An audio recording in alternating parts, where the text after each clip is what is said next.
it started with some carrots.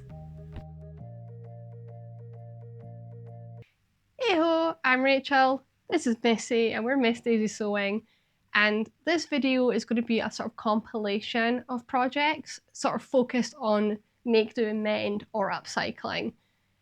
And the idea of this video is that I'm going to sort of collect a couple of projects over the next couple of months and put them all together on just some different techniques that are really handy to keep in your pocket for making things fit or making things, giving them a new lease of life.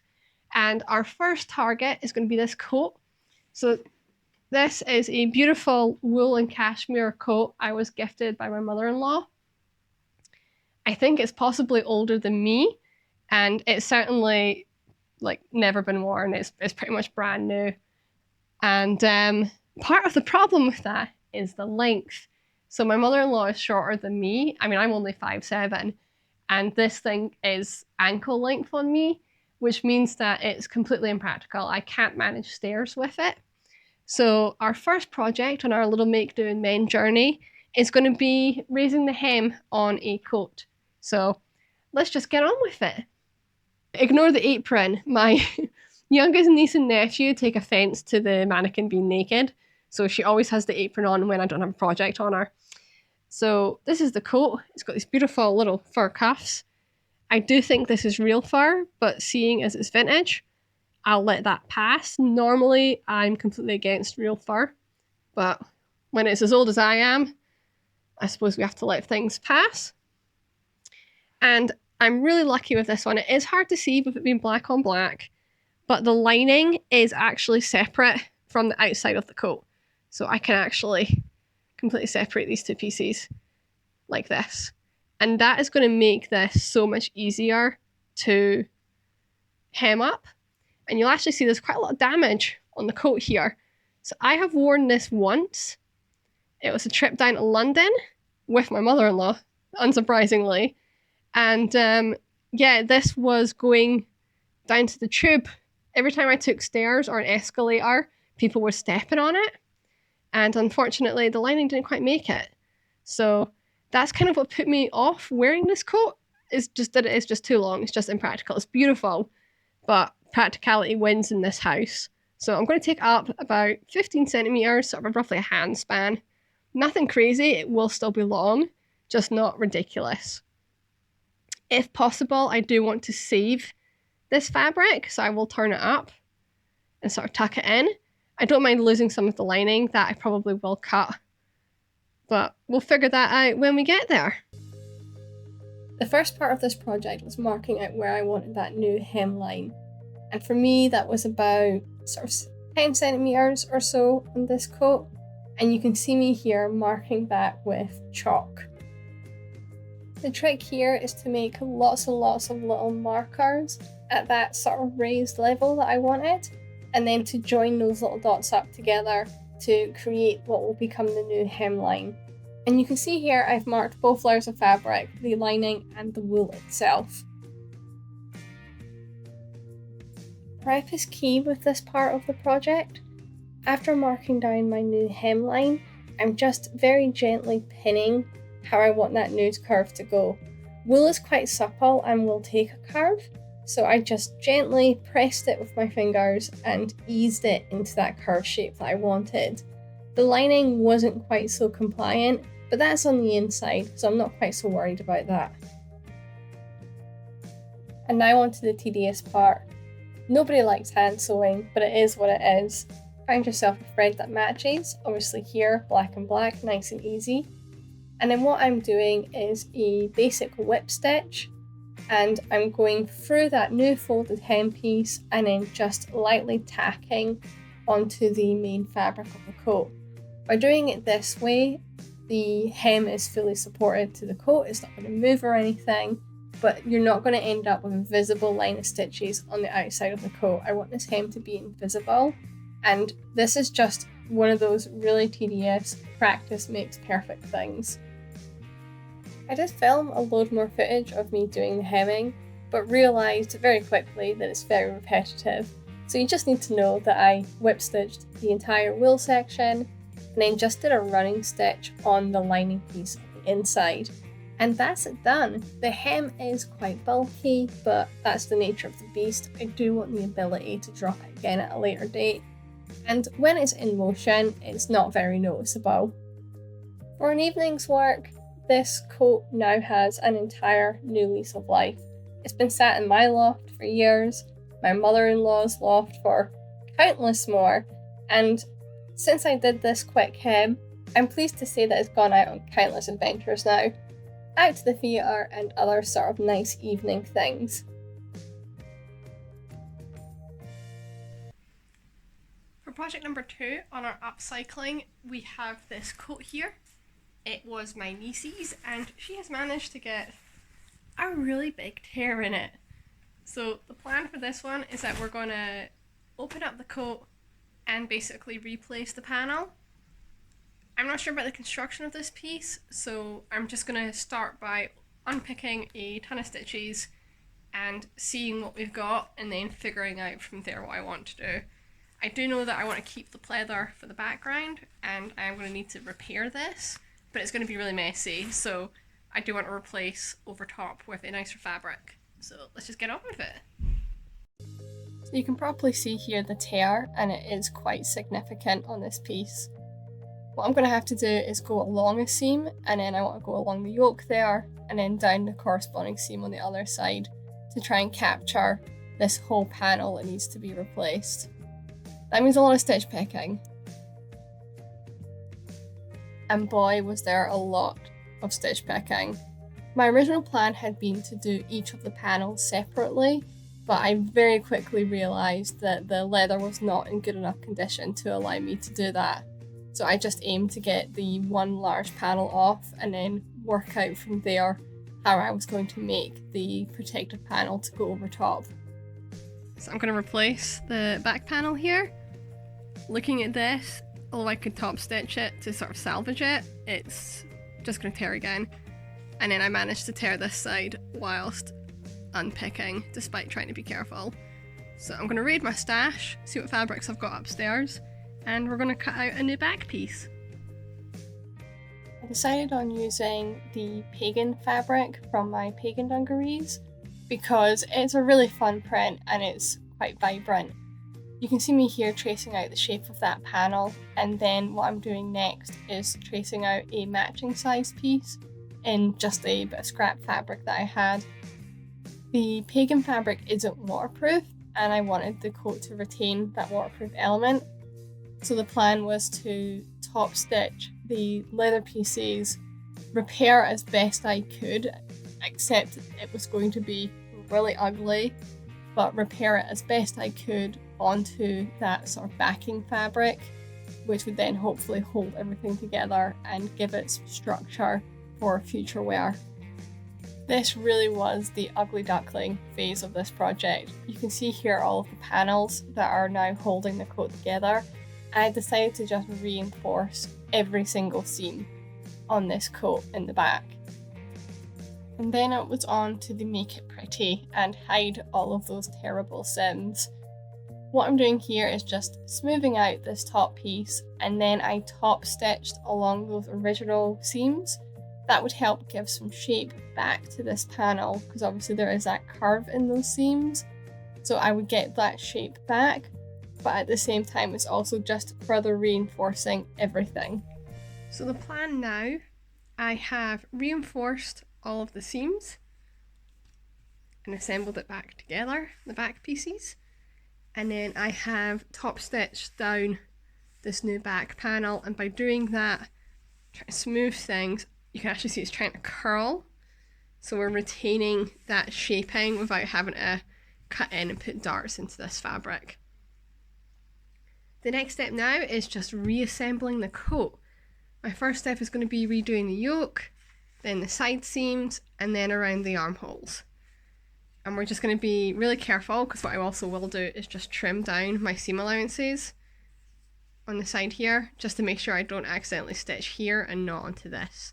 So first step is seam allowances, getting this all trimmed down, and then assembling it back onto the original coat. We are definitely at the ugly duckling stage, But once this is in, it's going to look so much better and hopefully add a bit more longevity onto this coat. It might seem counterintuitive, but one of the best ways to learn about assembly is by taking stuff apart. If you're not very confident about how to reassemble things, just take photos as you go of each and every step, or number or letter, whatever works best for your brain. So that's it all stitched together. Got our side seams, got our shoulders done and the yoke. All done. And I've top stitched that bottom bit there sharp. So the next step is going to be just very quickly hand whipping this down onto the inside, and then it's all going to be all done. I have noticed a couple of other little tears, so I'm also going to get those whilst I'm at it, but it's just going to be little hand stitching jobs, nothing major. Following all of the hand sewing, I finally got to do a fit check, and I'm really pleased with how this has come out. I hadn't intended for this to be the look, if that makes sense. Like, the fabric was just something I had in my stash, and I just kind of winged it as I went along on how this repair was going to look. But overall, I think I've definitely given this coat a new lease of life, and it's really good fun. Hey y'all, really pleased with the coat. Like, it's turned out really fun. I think the really bold back contrasts really well with the sort of front being quite a simple silhouette. But yeah, whilst this coat is not going to last forever, it's definitely going to have given it a couple more years of life. And that's the key aim out of the fix that we've done. So in this video so far, we've covered one quick little fix, hemming the coat so that it was now wearable. We've covered how to do a big repair, this piece where we had to replace the back panel. And for our next project, what we're going to do is convert something from one type of clothing into another. I know that sounds confusing, so just hang in there and I'll go grab it for you.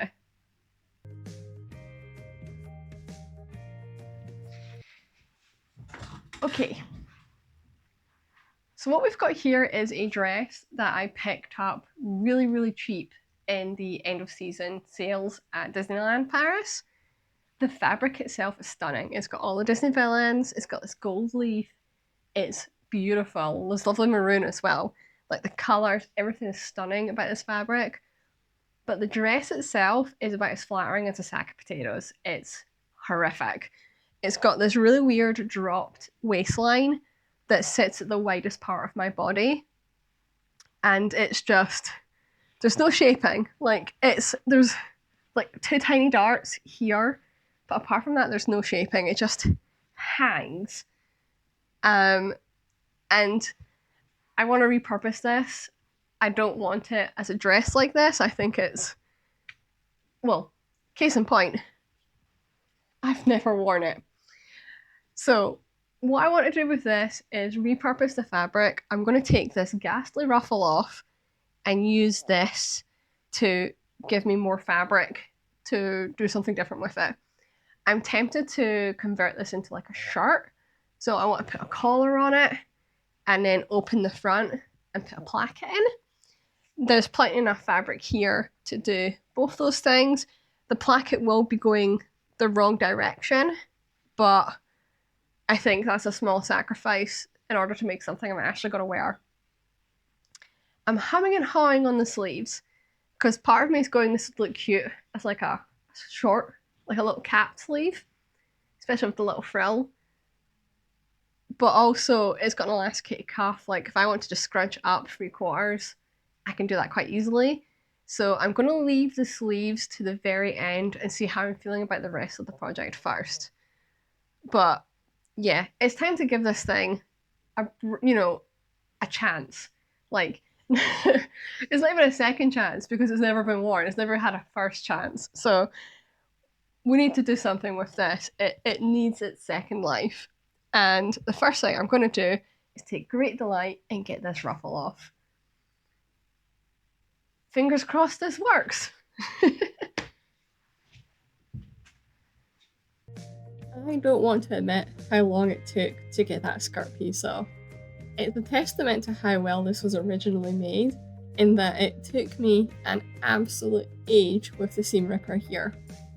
Once the skirt piece was off, I then trimmed that sort of purpley bottom piece to match the length of the top, and I'm taking loads of care here with the pins just to make sure that I didn't ruin anything. This was one and done. And then after that was the really scary moment where I then cut down that front neckline to open it into a shirt. So we've flipped it inside out. Bottom is trimmed off. And the plan is going to be to sew along this bottom edge to the front and the back. Now, this purple piece is actually larger than the mesh piece. So I've popped the pin in and we're going to take in this side seam so that it's all consistently one size all the way around. So we're back on the mannequin, and as you can see we've got the bottom seam done.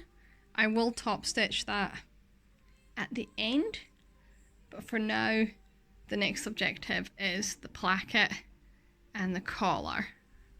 So I'm using the McCall's M7575 as my sort of guide to refresh myself on how to do a collar, but also using the collar pieces. Now, if I go to the mannequin, this piece is too short. So that's the centre back there, put the centre back here. You can see we're short a little bit. So I'm going to extend both this under collar and the collar so that they'll go the full length of the neckline. So by guesstimation, this is the proper centre back, and I need to add this much to the centre back. So that's the piece I'm going to need on fold, and I'm going to extend the collar by the same amount. To keep everything cohesive, the pattern pieces were cut from the sort of under purple piece and that top slightly see-through mesh piece. I then got everything stitched together, just following the guidelines from the original sewing pattern. So I actually decided against putting in the under collar because I felt this collar was going to be big enough actually without it. And so that's it with the black on. Obviously I need to trim some threads, but it's starting to come together now and it's looking much more like a shirt. So the plan's going to be to get the buttonholes on and some buttons, and then I'm going to have to hand stitch on the underside here just to tidy up this seam. So basically that's all going to get tucked in and away. But it's almost done. And it's going to look remarkably different. I'm still getting used to the way that buttons are done on this sewing machine. I surprisingly don't put buttonholes in a lot of things. And then after that it was on to the hand sewing, which was just a simple ladder stitch to keep everything neatly tucked away and looking nice. I went with clear buttons in the end, and I think that was definitely the right choice. There's a lot going on with this print in this fabric. And then on to the final fit check. I did decide to keep the sleeves at full length. I'll probably mostly wear them at that sort of 3/4 length, but it's nice to have the option for a slightly more formal look with that full length. Hey ho, as you see we've got little Fliffy here. This is Maisie, Missy's cousin. She's my brother's dog. And she's not very keen on the tripod, I must confess. She's a little bit spooked, so hence the really wide angle. But this little girl is the reason for the video. I know you've been wondering about the carrots. I did bait you deliberately with the carrots. And these are the carrots. The idea with this is that she pulls the carrots out and then gets the treats. But so the depth of the hole goes to there. And would you be obliging? There we are. Her little nose only goes to about there. So she can't actually get the treats out. She has to kind of like try and dig them out, or he needs to use big treats. Which I'm sure she wouldn't mind, but it's not good for the waistline. And my brother was originally going to just pass it forward to somebody else or, you know, put it in a charity bin or something. And I was like, she really likes it. It's such an easy fix. We'll just make the holes shallower. And that's kind of what created the idea for this video. The idea that it's such a simple fix, but it wasn't something you automatically think of. You know, it's not working, it's broken in whatever way. We'll just get something new, we'll replace it. Oh, you're going to check out the tripod. She's found a toy basket. And yeah, I think it's... So I wanted to sort of bring some awareness to some fun ideas on how to fix things. But that's going to have to wait a little bit because somebody wants to play, don't you? Arr. Oh. Arr. We'll get to it soon, I promise. As you can see, the squirrel is dead. She is a cuddle bug and is literally right here behind me right now.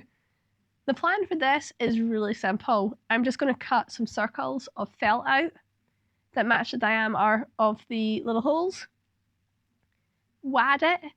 Literally just stuff it up with a bunch of stuffing to get it to the right depth so that her nose can easily fit into that hole. Pop on the bit of felt, glue it all in place with some hot glue, and then we can pop the carrots in. Like, they don't have to wedge all the way down. They're secure enough like that. So we can put the carrots back in, and then she can play with it properly. I do want to use a pun with this. I feel like this is an opportunity for a pun. If anyone has any, let me know in the comments. But whilst you're thinking one up, I'm going to get on with these circles. Once both dogs were tired out, it was time to get started on this. I just used this lint roller to mark out my circles that I then cut from the felt, and then I simply just filled all of the holes with toy stuffing. Note to oneself, glue guns are hot. I did burn myself doing this, just misjudging how to wedge that felt circle into the hole. I did quickly get into a good routine of it where I just put a ring of glue on the felt and sort of wedged it into the hole, and it would kind of catch on the sides. I then tested that the carrots would actually fit and stand in the newly reduced holes. And then it came on to the real test, putting some treats in then and seeing what our dear doggy thought of them. Maisie takes the bowling method when playing with this sort of carrot toy, and safe to say it was a much easier toy for her to play with those shallower holes. She managed to get all of the treats out with no trouble. Missy takes the clearance approach with these toys and gets all of the carrots out of the way first and then snuffles up all of those treats. What was your favourite of the upcycling projects you saw? And have you got anything sitting in your to-do pile that this could help with? Until next time.